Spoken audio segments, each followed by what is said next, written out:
It's Emoney215 with TnoStudio. It's the interview. You heard me? Yeah.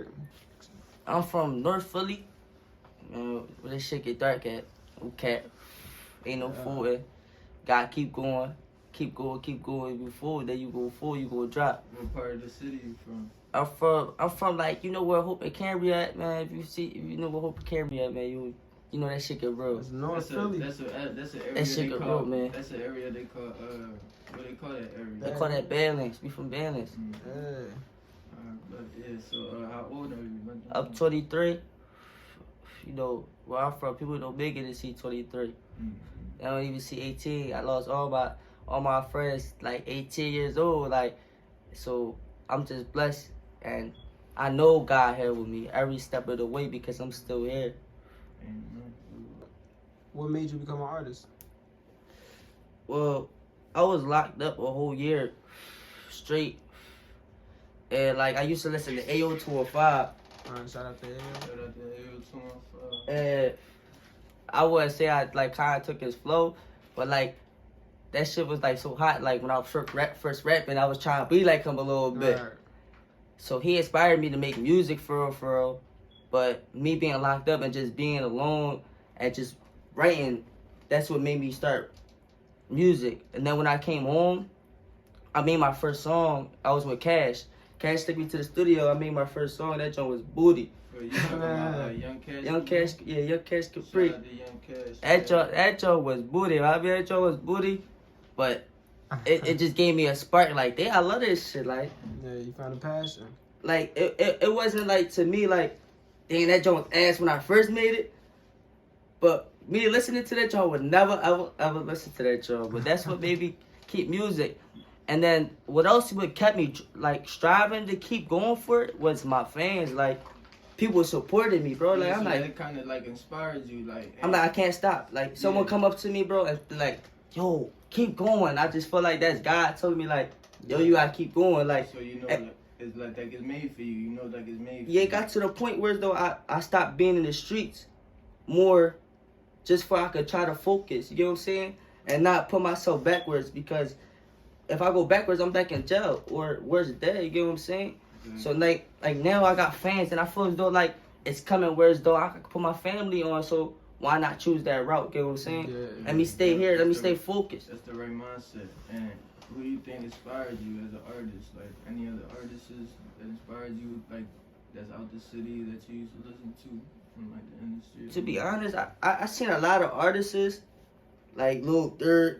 Mm-hmm. Yeah, like growing up, Lil music Baby, but I was never wanted to be an artist at all. I never thought about it. Like, so ain't no artist really inspired me. Like, just me going to the studio and doing it, and then like fans, like I told you, people come up to me, bro, and be like, I fuck with your shit. You know what I'm saying? And you said like AO215, so yeah, it really definitely good. like when I was in it, cause I was really in the trap, like, and when I was in the trap, he was popping. You get what I'm saying? Yeah. He was popping. I was listening to AO. Like I said, I got booked. I can't remember his songs. That shit was hot, bro. I fuck with that How shit. many years you been doing music? I'm going to my third year. The third year? Third Keep year. grinding, man. Keep grinding. So you feel like you really progressed in your craft?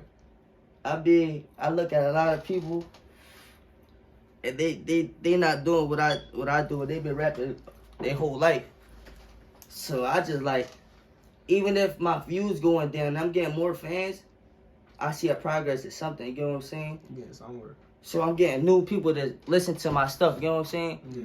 So once I get them new people, and then I get someone big to listen to my music, and then he put it on a platform that's big, I know I'm gonna be straight. Yeah. So then I gotta make a song that's real good to that big person hear it. You get what I'm saying? Let me ask you. You know I gotta ask you. So when you say if that person do hear that right person do hear that, and say would you sign to a label? Yes or no?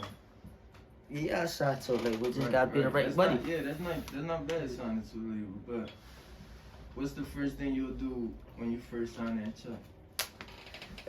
Listen, the check right, I'm gonna sign it, right? Mm-hmm.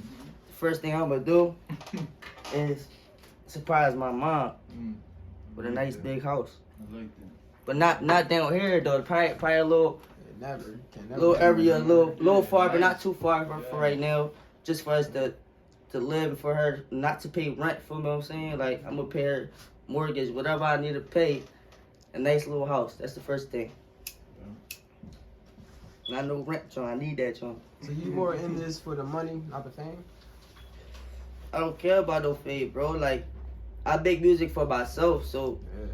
to be honest, that's how I cope, bro. Like, I feel like I'd rather put my story into the song and let people hear it and let them, like, feel what I've been through, because some songs people relate to what I've been through. You get what I'm saying? Like, Right.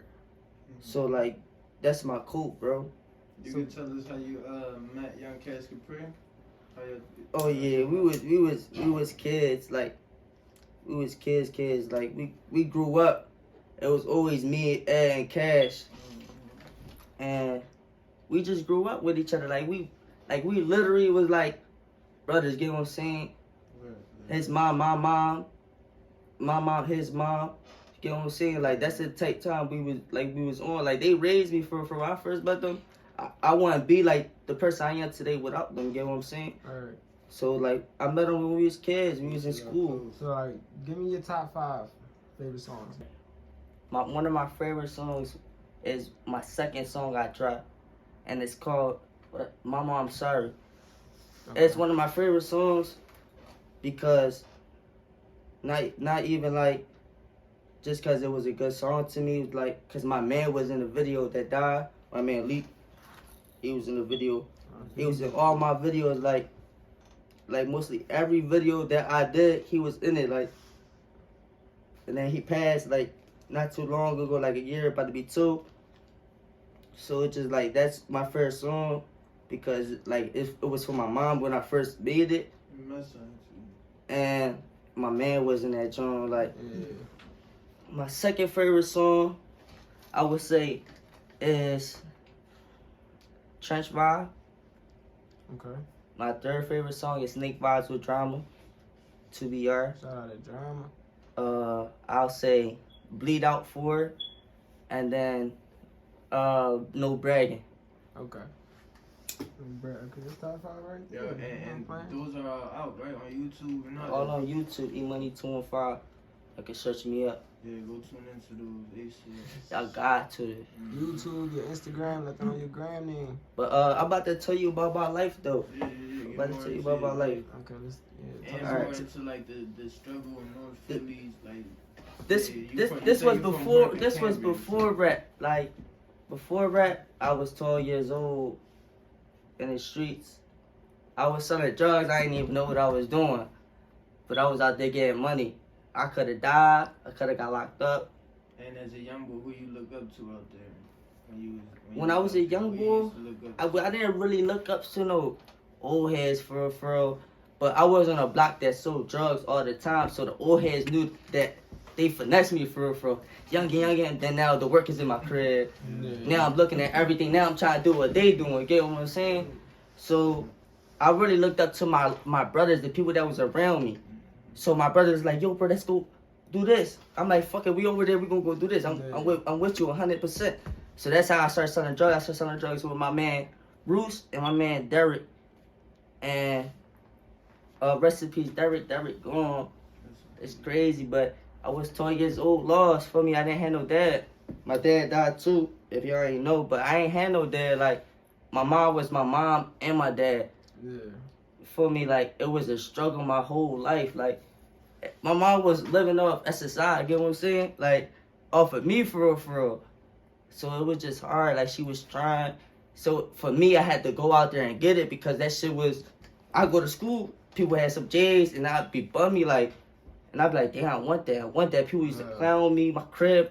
But I'm trying to tell you, like, when it snow, rain, that shit rain in my room. I'm sleeping on the floor. I had to boil water to take showers, get what I'm saying? Like, yeah, that's the real life struggle so, right there. but I love my life because I had all lessons my whole life, you get what I'm saying? Made you who you was. When I was like 16, I got booked, did some juvenile time. How Came- much? I only did like 3 months. Right. Came back home, got booked again, then got booked again and did 3 more months. And then now I'm on the run. I'm 18, about to be 19, I'm on the run. I had to call my first adult case. Now I'm on the run for a juvenile and adult case. because I'm on the block. Like, I was so addicted to fast money up. I was on the block every day. I risk it all. Like, people dying on the block. Like I said, I could have died or got locked up for worse things. I wouldn't be here right now. You know what I'm saying? Yeah. So I got locked up. Eventually, I did my whole year. Like I said, I did a whole year straight. Came home 5 years probation. After I came home, they put a warrant out. Yeah, why you got on the run for? Oh, You violated? just recently, Yeah. on March, I was on the run because they tried to run in my crib for guns, but they ain't find no guns. So like, they couldn't do nothing. I paid my lawyer, and he straight got me off probation. Yeah, you don't got to ASAP. talk about the situation. Yeah, he said he got me off that joint though. But like I said, my mom was like, my dad and my mom at the same time. And bro, that shit was just hard, bro. I see my mans die back to back, like, and once they died, first my man Joe died. That shit hurt the hood, cause everybody know how he is, you get what I'm saying? He was one of the boys that he'll go all out for his brothers, you get what I'm saying? No snake, crumb shit. And if you feel like you doing something wrong, like bullying somebody, bro, he'll let you know, cause he ain't even like that shit. And most of the time, those be the ones in the hood to go fast, because it's like, a lot of niggas in the hood don't show love, or not they'll be jealous of somebody like that, or you know what I'm trying to say? It's like, it's a lot of I just feel like they say all the time, like, if you live by the sword, you're gonna die by the sword.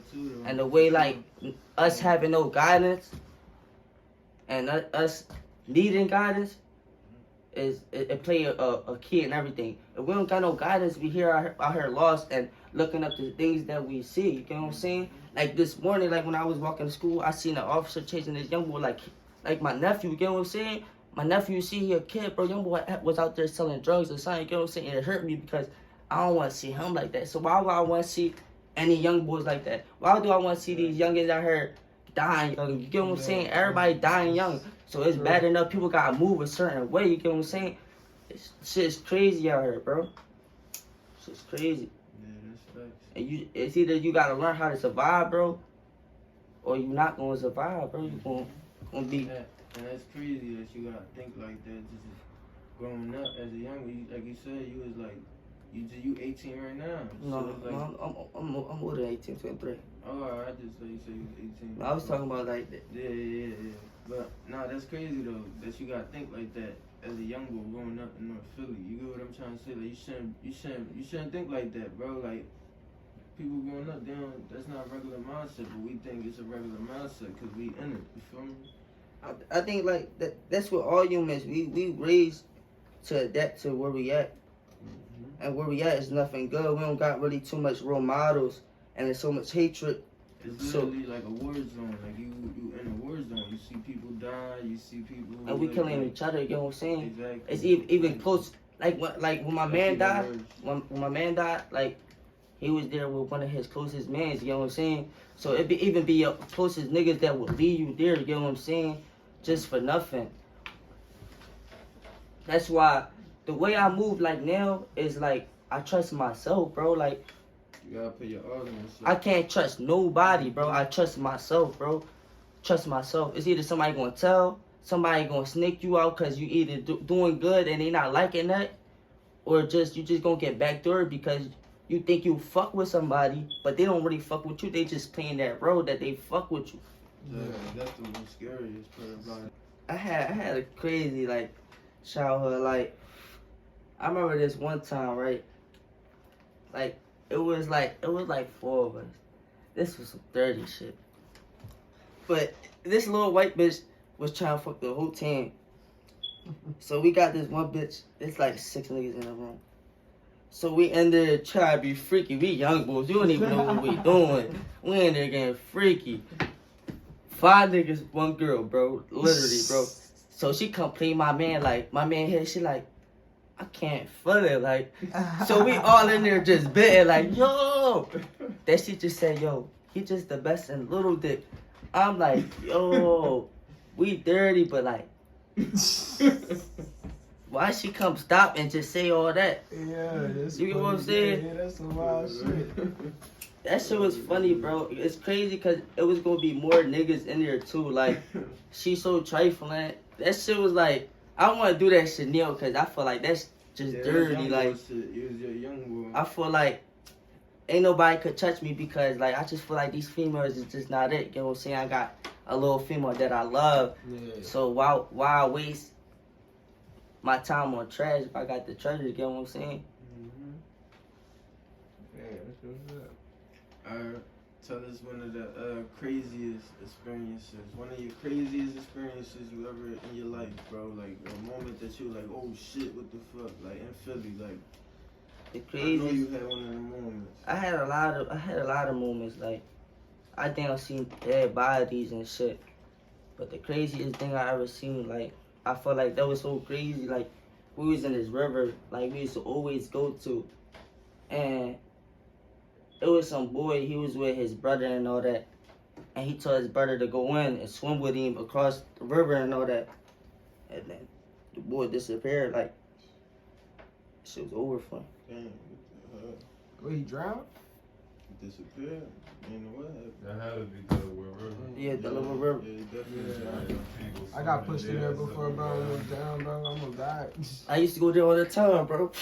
Yeah. Nigga, my pop friend, Yeah. he drowned at the Fairmount River, John, where they be walking into. Bro, like, he disappeared, bro. I'm just like, yo.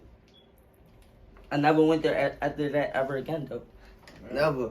Right. I would. That was real crazy, Yeah, bro. nah, ain't fucking with it. I think I've seen a lot, but that shit was the most craziest shit, bro. Tell them about the drug use in Philadelphia, bro. Like I know when Bro, everywhere I go, bro, is a corner. you It's got a park. Tell them about the park called Needle Park. Tell them everything, man. Tell them all. bro, that, you man. just get poked up just walking in that joint. Like, it's kids and all that. Like, you can't. The environment we live in is crazy. Like, Bro. every block we go to is a block. It's a block. It's a block. Yeah. And sometimes even them blocks be in competition, so them blocks go to war. You know what I'm saying? Definitely when it's money, when it's big money, niggas go to war, bro. When you out here, bro, it's life or death, bro. When you out here, it's either you gonna die, you gonna have a good time and learn how to get out the way. You heard you gonna have a good time or get out the way, or it's either you in the way and then eventually they gonna get you out the way because you in the way. Mm-hmm. So that's why I stay out the way. You gotta stay out the way. That's all you need. Best way to do it. Stay out the way, find something for yourself, find yourself, and go with that, man. You ain't lying. First. This is Emoney215 with the TnoStudio interview. You feel me? Turn me up. It's a Kai beat.